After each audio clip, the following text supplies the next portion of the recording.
what program or how are you recording the podcast? Walk us through that. How did you discover the program to actually use to record your conversations? Yeah, so at the time there was this free, it's probably still out there, it was a free it was a YouTube thing that this guy named Pat Flynn had created. I think it was 6 or 7 modules on how to set up a podcast. And so I basically set aside a weekend to walk through all of these different steps on how to go into iTunes and set up all this stuff. And, you know, it was comprehensive enough to get me started. And I actually started a web show and a podcast at the same time. So my first 50 episodes were on YouTube as well as on iTunes and Stitcher. And because I was just trying to leverage as many platforms as I could. And then I got feedback again from my people from my audience that were listening that we are not going to sit and watch a 45-minute interview with 2 people, right? That's just like, honestly, it's boring. Yeah. I'm not going to sit in front of a computer and do that unless I'm like Gary Vaynerchuk or something like that, right?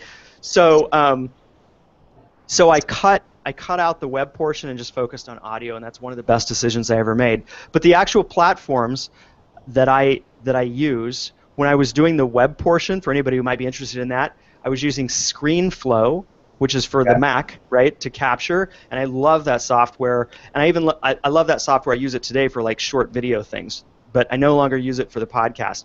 So the most effective way for me to record a podcast today is via Skype, using Ecamm Call Recorder as a Skype plugin. Okay. And the reason I love that tool is because it does what's called dual channel recording, meaning it records our conversations separately, which comes across really clear, and there's no overlap of our voices or anything. That's awesome. Yeah. Yeah. My second favorite, and I've got a note to do some research on this, but the reliability of communications is actually better through a company called Zoom.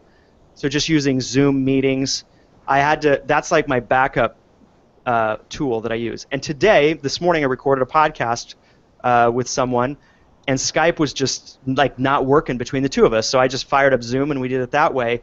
And the recording won't be quite as crisp because Zoom doesn't have a nice dual channel recording plugin. But it's great. I love the technology. I love Zoom, and it works really well. But Skype is how I record today. And then when I used to do my own editing of the podcast, there's a free tool out there called Audacity. And it was an easy tool for me to learn. And I could basically just take my audio recordings, dump them into this software called Audacity, and create a little intro and record that, and create an outro and record that. And since I've moved on, so that I basically hire out the production of my podcast. So all I do now is reach out to guests, do the interviews with the guests, and then drop an audio file, send that off to my podcast production team. So yeah, so you started